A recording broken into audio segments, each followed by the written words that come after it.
The Locked On Podcast Network presents the NBA Big 3 in 30. The 3 biggest stories in the NBA from our local experts at the Locked On Podcast Network. We bring you the real story, why it matters, what's next, who wins the big game, and more, all in 30 minutes. The NBA Big 3 in 30 starts now with the biggest stories in the NBA. There hasn't been a Rookie of the Year winner in a Washington Wizards uniform in 57 years.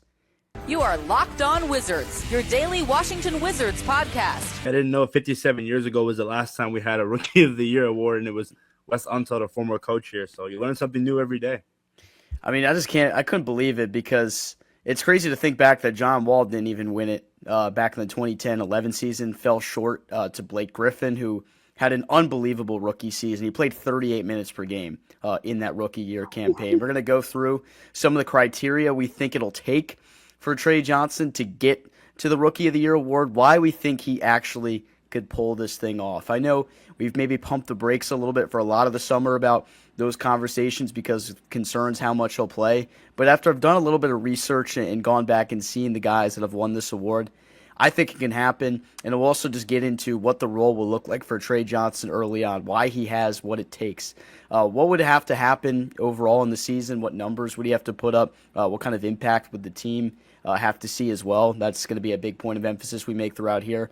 And how it would benefit the Wizards organization going forward.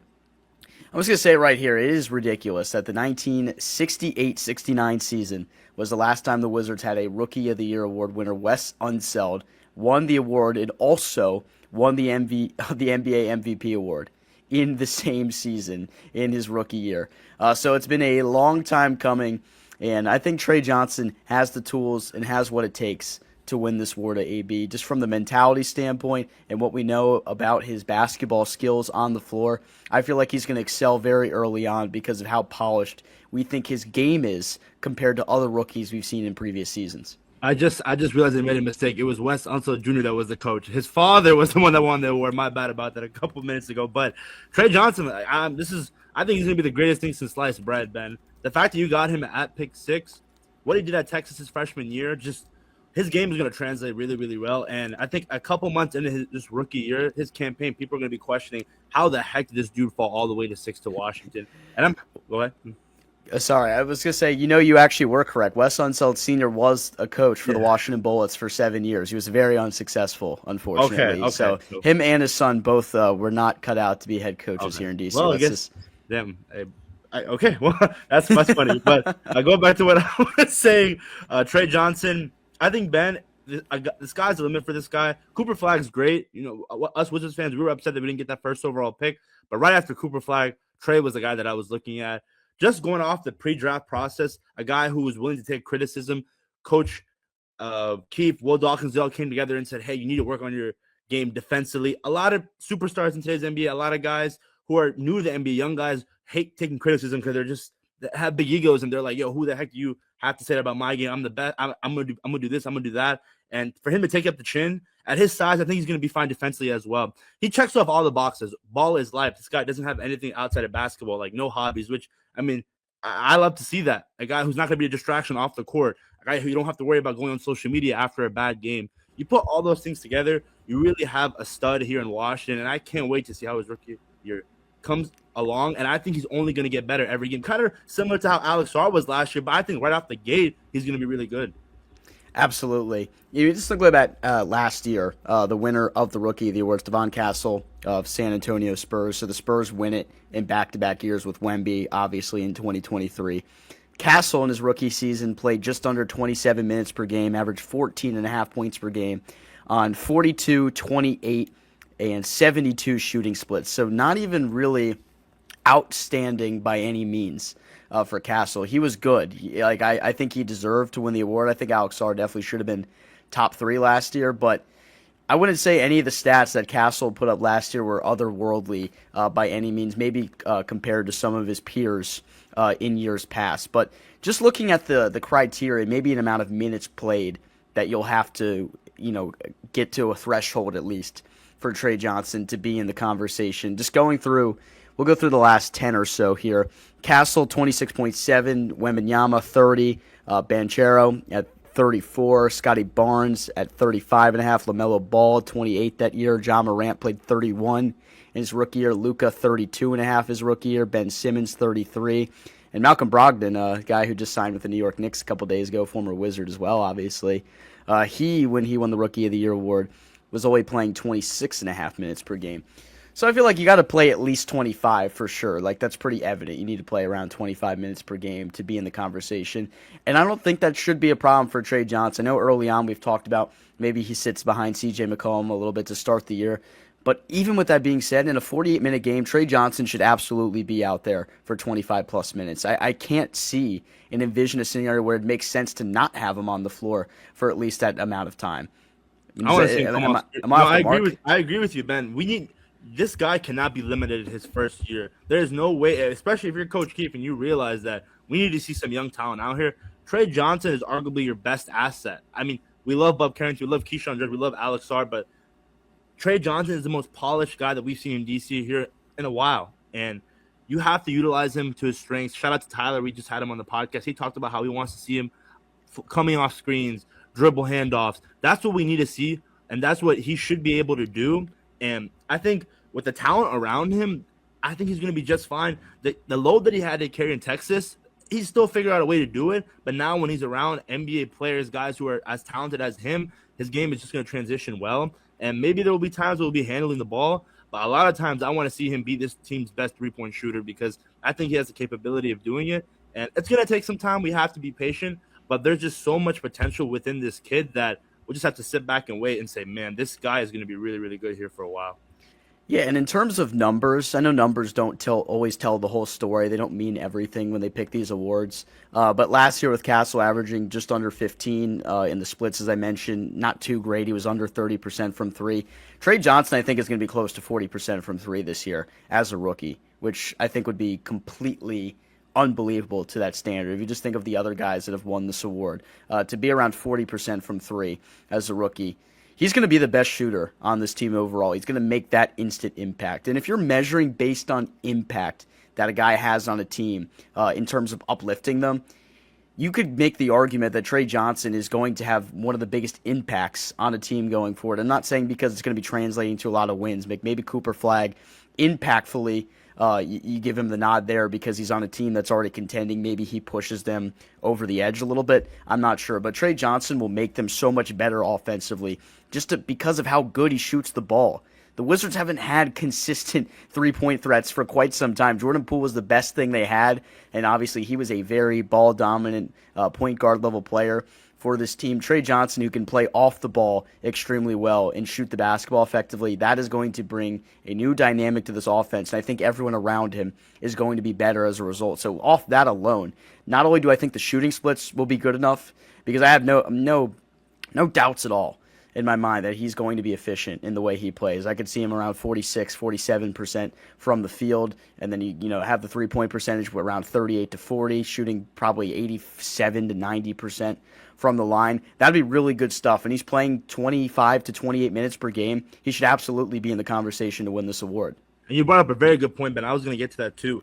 Tre Johnson's going to have defenses harp in on him. Double teams are going to be set, and that opens up lobs for Alex Sarr, Keyshawn George in the corner, Bub Carrington, mid-range shot. That's what makes great players great, is that not only they can dominate with the ball, but their dominance is so vast that their teammates thrive off it.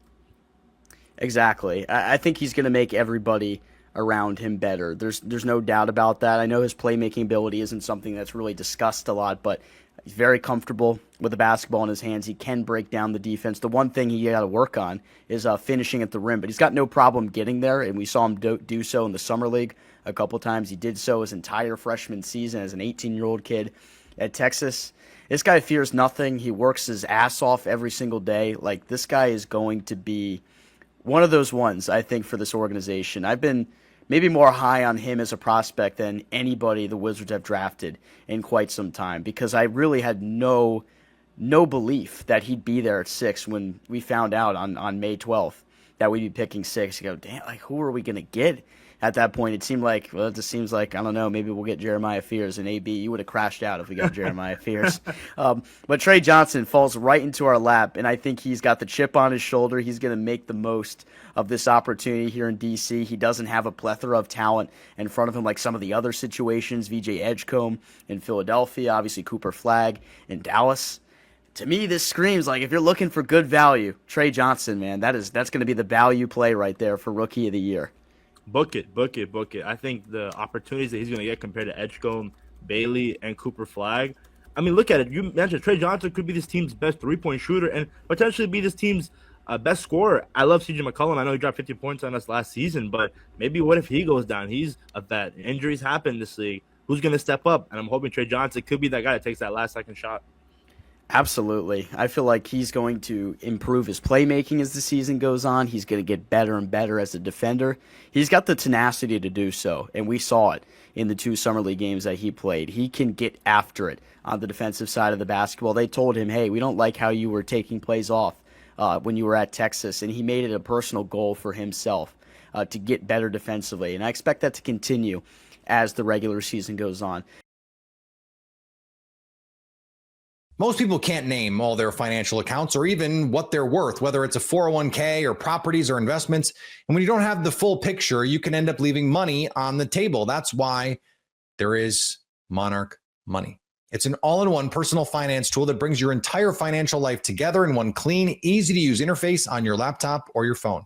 Monarch does the heavy lifting for you. You can link all your accounts in minutes, see clear data visuals, get smart categorization of your spending, and finally feel in control of your money without ever touching a spreadsheet.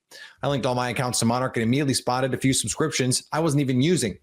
Canceling those all can save you money every month. Don't let financial opportunities slip through the cracks. Use code LOCKEDONNFL at monarchmoney.com in your browser for half off your first year. That's 50% off your first year at monarchmoney.com with code LOCKEDONNFL. The Houston Rockets are a big threat to Oklahoma City, but what would be considered a successful team season for Houston? You are Locked On NBA Crossover, part of the Locked On Podcast Network. Your team every day. Your Houston Rockets have jumped into the fray. What was this offseason like watching them go get Kevin Durant and kind of steal some thunder from Game 7 of the NBA Finals? Oh, calm down, Reggie Miller. All right. There's no pun intended there. All right. Look, this offseason has been a roller coaster, right? Because the Rockets have been on this upwards climb, this upwards ascension, right? They went through their rebuilding years. And in 2 years now with Ime Udoka, I think they've maybe overachieved a little bit, gotten back to a level that not many people saw them at before this last season began, right? Myself included. I thought that, a successful year would have been, vying for a spot in the playoffs, but I thought, maybe, hovering if all things broke really well, like 4th, 5th, 6th seed. I don't think anybody would have had them, finishing as the second best team in the Western Conference and one of the best teams throughout the NBA for a majority of the season, right? With wins against the Thunder, the Cavs, the Knicks.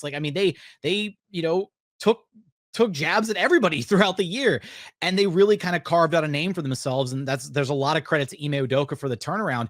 But then you get to this offseason, right? And they had a hard-fought 7-game series against the Warriors, a team that I don't think a lot of people really understood just how good they really were. And then they immediately made it to the second round. Steph gets injured, and then you don't really get to see them at full strength against a Wolves team that did go on to, make it to the conference finals. So, that Warriors team played like a top 4, top 5 team after the Jimmy Butler trade. And the Rockets unfortunately drew them in the first round, right? Which is a really tough series. So the offseason has just been this whirlwind of like, okay, where do you go from here? You had a hard fought 7-game series. How does this team grow and improve? Do they just bank on continuity? And then bam, Kevin Durant trade comes down the pipeline. And suddenly now we're talking about the Rockets as not this up and coming, like plucky, like, maybe they're an underdog kind of team, sneak in, to a conference finals trip or something like that. Now it's like, oh, they're in the upper echelon now, right? That's what the Kevin Durant trade signifies. They are one of the heavy hitter teams in the NBA. And even though they're not quite as proven as some of the other heavy hitters out there, I think you have to give them at least some of the benefit of the doubt, given Kevin Durant's track record and just how good they were this past season without Kevin Durant. Yeah, how good they were this past season, how proven Kevin is, how proven the coach is, how proven that you go get a guy like Dorian Finney-Smith. And I think that that's an underrated addition because of how his role changes. Like with the caliber of defense that Houston is, him moving down the ladder of like assignments on defense, I think will actually heighten his value on that end of the floor for this Rockets team. Added to the front court, getting Clint Capella back and having Steven Adams still there. And of course, Şengün's been incredible. Nobody this summer has improved their Q rating more than Şengün, even though Matt Moore will not budge on his stance quite yet. But Jackson will save those shots from you as you take shots just like the Rockets do. Everybody on the squad shows. Jackson. It's okay. Let Matt Moore just yell and ramble and old man, shaking his fist at the clouds from the old people's home. Okay. We'll let that happen. We'll, of course, get a squad show pretty soon where you guys can go at it yet again. But when you look at this Rockets team, let's assimilate to each other's channel here, as I'm sure you've, of course, talked about this as I have. What's the clear-cut tier in the West, and where did the Rockets fall into that? Where did the Thunder fall into that? I think, without a doubt, the Thunder are in a tier of their own. They deserve that. They've earned that right. They are in a tier of their own. They just came off a season with a historic NBA defense, and the only question I have in my mind about the Thunder, honestly, at this stage, because they're basically running the whole squad back, is will they have the same drive, desire, hunger? And I hate when we have to quantify it that way because it's hard to quantify that. That's not something you can point to a stat sheet and say, oh yeah, they were hungry enough to win the title. But there is a known effect, right? They call it the championship hangover, whatever, of how hard will this team go this next season to be the best team in the NBA, to play the level of swarming defense they played night in and night out all this past season when they still were all playing with a chip on their shoulders, when they had that something to prove.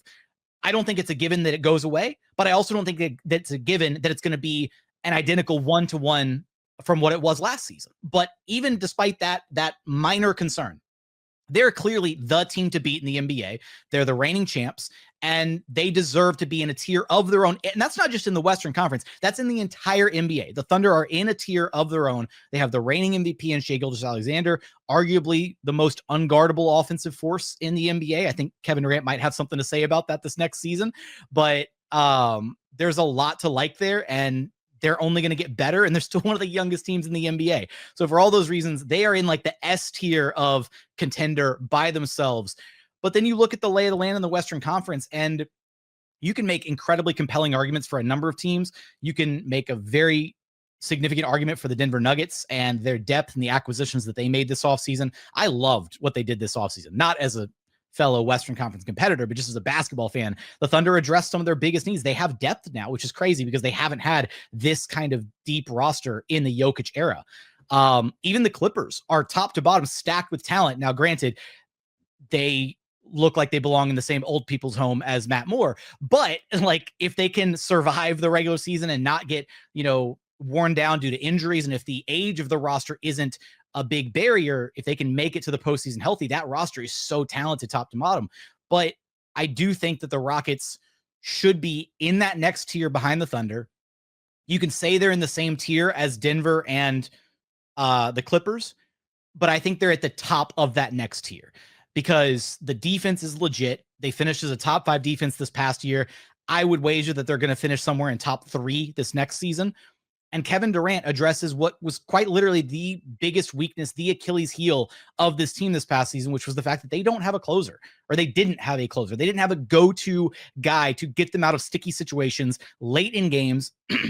They didn't have that go-to bucket getter, that alpha level scorer that they so desperately needed at various points throughout the season and very clearly needed in the playoffs against the Warriors. That guy was supposed to be Jalen Green, and the games where he could live up to the expectations of being the number 2 overall pick and being that future star scoring guard, those games looked incredible. The Rockets were damn near undefeated in games where Jalen Green scored 30 plus, but in the games where he didn't or couldn't, those were the games that looked really rough. You know who's a guy that doesn't really ever have many games where he can't or won't score efficiently and on high volume? Kevin Durant. That guy's pretty good at scoring the basketball, and that was the biggest weakness for the Rockets last season.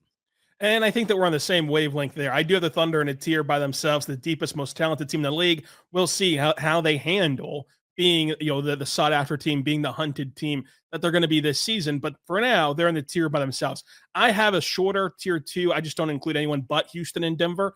And my ranking in that tier 2 behind Oklahoma City, it does default to Denver ahead of Houston, but it's only because of the best player in the world argument for Jokic and an offseason for Denver, much like Houston. They both have won the summer, Denver doing it in ways of executing transactions that you didn't know was possible heading into the season. I think that the swap with Cam Johnson's a big deal. I think that they do, like you said, have the most depth of their roster that they've had in the Jokic era since Jokic just became this anyway. And they took the Thunder to 7 games last year with a team that had 5.5 rotational players. And by the end of that series, only 3 of them were healthy. And so I think that when you look at this Denver team, I give them a slight proven edge over Houston, but it's very, very slight. It's very, very neck and neck. And that's why I have them in a defined tier there. So it's clear that everyone expects Houston to be legit this season. Everybody expects Houston to be contenders this season. But it's also clear from what we've talked about with the West, the pathway to the eventual NBA Finals or to the Western Conference Finals or whatever is going to be really, really difficult. So I want to know what constitutes a success for Houston, what constitutes a success for Oklahoma City in this year of trying to repeat in this new parity era. The NFL season is here, and FanDuel is making sure you're ready for the weekend with a can't-miss offer. Right now, new customers can bet just $5, and if your bet wins, you'll get $300 in bonus bets to use across the app. I love using FanDuel because it fits however I like to bet in that moment. Player props, building a same-game parlay, or even jumping in the action live as it unfolds. It's quick, it's easy, and it's the best way to add a little bit more energy to your Sunday. So are you ready to play? Download the FanDuel app now by visiting FanDuel.com to get started. That's FanDuel.com to place your first $5 bet. Can Miami be one of the best three-point shooting teams in the NBA? You are Locked On Heat, your daily Miami Heat podcast. I'm looking at this roster, a new look Heat roster, and I'm asking myself, what can this team be good at? Like, what can this roster itself? I don't know if it's going to be elite at any one thing, but if it was going to be elite at any one thing, what's the thing? And I went back to three-point shooting, but let me know what you think. Like, I think every offense to be at a high level, you have to do something at an elite level. And as we talked about ad nauseum, it seems like the last few years here, it just felt like Miami didn't do anything on offense at an elite level. Am I right to be maybe steering things towards three-point shooting, or should I maybe be looking in a different direction? No, I think we discussed this possibility before, but you look at Tyler Hero, Norm Powell, Andrew Wiggins, Bam Adebayo, and Khalil Ware, and that's what we project to be the starting lineup this year. And those are all capable three-point shooters. I think Ware of the 5 is probably the worst, and yet he does have that ability as a 7-footer. So you've got the potential for a 5-out offense, and I think that's what we were expecting Eric Spoelstra to implement. And that at the beginning of last season, then he wound up scraping that all together. You know, we saw him experiment with the idea. Didn't really work, mostly because you had Jimmy Butler on the team and he was kind of in and out of the lineup early on and a little disgruntled. And so, not to put anything necessarily on Jimmy or whatever he did last season, but that's not the strength of his game. He's talked about it before. He's not just a three-point shooter. He wants to be able to attack, go downhill, bully his way to the paint. That's where he feels more comfortable. This is a completely different offense. It's not to say that anybody in that starting lineup can't find other ways of scoring, but as far as the three-point shooting is concerned, it's all something that they have in their offensive repertoire. And so now I think for the first time, maybe since the Big Three era, you have the capacity for everybody to be able to stretch the floor and provide different opportunities to get wide open looks from the three-point range and then be able to attack the paint because of the defense being off kilter or thrown off to a certain degree, where you have more opportunities for backdoor cuts, somebody going along the baseline, etc., somebody attacking from the paint or from the wing area. There's so many different things you can do with the offense because you have to have legitimate concerns about everybody being able to shoot the three-point shot. I think that's right. And there's a lot of ways to get into the three-point shooting. You mentioned, all right, getting downhill, attacking the basket. I think Norm Powell can help with that a lot. Jimmy Butler, for as few threes as he took, generated a lot of threes because he was able to put pressure on the paint and draw double teams. And you look at this roster, like, well, who's really drawing that kind of attention? who's putting that sort of downhill pressure on the basket. And I think the Heat would tell you everybody is supposed to do that. I also say that's probably not going to work. That doesn't typically work in the NBA. You kind of need one single advantage creator in the NBA. And again, we're going to do a deeper dive, like a full episode on how Miami can reshape the offense. But we talked about Andrew Wiggins working out of the post a couple episodes ago. I think Yes. Bam certainly can do a better job of getting to the rim. I think somebody like Norm Powell, who is much more a north-south guy than maybe anybody else on the roster right now who they just acquired, can also provide a lot of that. Playing in transition, that can also help. Again, we'll do a deeper dive. But I'm looking at the team right now in terms of how many threes they're going to take. Because you look at the quality, like these guys can make shots. We know that. Even Bam was making threes out of the corner in the second half of last season. I know Tyler Hero and Norm Powell and Andrew Wiggins can make shots when they get them. Can they get them? Can they take them? And can they take them at a high degree? Because I'm almost at the point where I'm just going to say, you know what? I know that they're hardest working, gnarliest, like all this stuff, like every possession matters and we value it. And we're going to drain the shot clock out and we're going to work and we're going to work and we're going to work until we get a good possession. I'm at the point where I'm like, screw it. The math works. Go full James Harden Rockets, go full college basketball and put up these 3-pointers. And I have a good sign, not to bury the lead here, David, but I have a really good sign that could be what's in store. I pulled up the numbers for the starting lineup. 3-point shots generated per 100 possessions. Okay. So I told you last year they took 24 3-point attempts per game, or no, per 100 possessions from the starting lineup last year. That's not enough. Not according to our let's do the math thing. Tyler Hero averaged 12.3 3-point attempts per 100 possessions. And I'm using the per 100 possessions for people who don't really like the advanced. That's just to normalize things, okay? Everybody plays a different amount of minutes. I'm trying to normalize it across the board. So all the comparative numbers, too, are averaged out for across 100 possessions. So they're not going to actually take 12 3-point attempts per game. It's going to be across 100 possessions. That's how we're normalizing things. But it's still a qualitative way to look at this stuff. Tyler Hero averaged 12.3 3-point attempts per 100 possessions. Norm Powell with the Clippers last year, 10.8 per 100 possessions. Andrew Wiggins with Miami. I'm just pulling the Miami numbers from him. 9.1 3-point attempts per 100 possessions. Bam Adebayo, surprisingly, 4.1 3-point attempts per 100 possessions. And Kel'el Ware, 3.9. That's our projected starting lineup. Now, if you think that Nikola Jovic is going to start over Kel'el Ware, perhaps, even better. Nikola Jovic, 9.1 3-point attempts per 100 possessions. But let's stick with the Bam Ware lineup for now.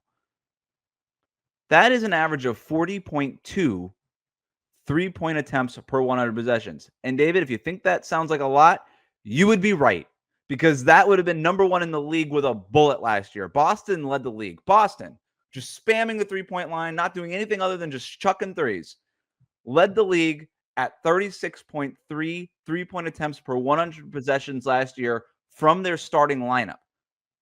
And that would be Miami's. If everything holds, which obviously it doesn't, this is not an exact science, and I'm not sitting here claiming that Miami is going to lead the league in 3-point shooting attempts. But the point being is that this team is capable of it, capable of putting it up at a high volume, and that the players that we project to be in the starting lineup not only are capable of it, have done it as recently as last season. If Eric Spoelstra goes to each guy in that projected starting lineup, like, I want you to shoot more threes, Tyler Hero could say, I already shoot a lot of threes. Hey, Norm Powell, I want you to shoot a lot of threes. Cool. I was doing that in LA. I already shoot a lot of threes. Hey, Wiggins, I want you to shoot a lot of threes. Awesome. That's all I was doing in Golden State, and it's all I was doing really in Miami when I got here. Hey, Bam, I want you to shoot more threes. Cool. I was doing it towards the end of last year. Hey, Kel'el Ware, I want you to take more threes. Awesome. I would love to be doing that. Like, this team takes a lot of threes. And it's kind of the thing nobody is talking about. Post Jimmy Butler, they have weirdly constructed a roster that for years with Jimmy wasn't getting up a ton of threes. They did it a lot. They were ahead of the curve the first couple of years, the dribble handoff game and Duncan Robinson and all that, and Tyler Hero and all that stuff. And then it got away from them. And then they were below the curve, or right, behind the curve. Now I think we're maybe going back to the other way of this, where this is a roster that could thrive in terms of volume 3-point shot taking. I want to believe.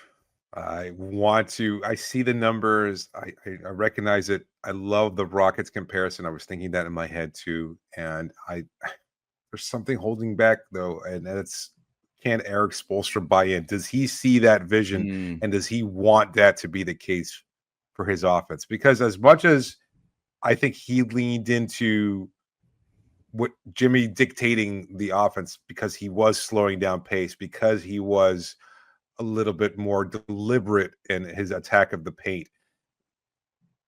Does Eric Spoelstra say, you know what? No, this is my team, my vision, and what I want is a faster paced team, a team that just puts up 3-point shot after 3-point shot. And I don't know, because Spo has been so versatile in terms of just completely different offenses that fit whatever personnel he has in there. Is that the vision for this team? Is that the one that Eric Spoelstra is going to teach in training camp in terms of, we've got these 3-point shooters across the board here, not just in the starting lineup, but as you pointed out, Nikola Jovic, a guy who can be capable. Fontecchio, we haven't even talked about him, arguably maybe the best 3-point shooter on the roster, and he maybe he gets playtime, maybe he doesn't. So off the bench, maybe. Yeah. Okay. Does Eric Spoelstra lean into that and say, this is going to be our new offense moving forward, a team that just puts up shots and then finds ways of also scoring in different ways generated off of those 3-point looks? Maybe. I mean, they have these numbers too. I know that they've seen these numbers. I think to your point, Eric Spoelstra has always done a good job being like, Spo doesn't want to play this specific way. He usually tailors his offensive scheme around his personnel. And if any team and any coaching staff needs to scrap the system that they've had the last couple of years and install a brand new one, it's this Miami Heat team, not only because the offense stunk the last couple of years, but because the main driver of that offense is no longer on the roster. Right. And I was just going to make that point. If you look at this roster and you know that Tyler Hero is the de facto point guard and growing as a playmaker, he's still not your typical point guard who's going to be setting up offense, nor is he the engine for this team, really. So what's the best way of mitigating that role? If you don't have that player, you don't need that player by just generating 3-point looks. You've got 5 guys that can attack in different ways. You talked about the low post offense stemming from Wiggins, Bam, Khalil Ware. All those guys are capable passers out of the painted area. And that's how you look at it, in that sense, that you're going to be generating offense from the 3-point line without the need of a traditional point guard. It's one way of kind of changing the roles to fit what your personnel are and leaning into that version of what skills they do have so you can create the offense that you need in order to thrive in the NBA. So I'm looking forward to seeing it if it works out that way. And you hope that Eric Spoelstra is listening to this podcast. One way to create space when you're not an elite athlete, you're not going to create space, like with Tyler Hero, you're not going to create space getting downhill, driving to the basket, is to create space from outside, from the logo, from just shooting from 30 feet out. Like that is another way to create space. And we know that Tyler Hero, and by the way, Norm Powell, these guys are capable of that.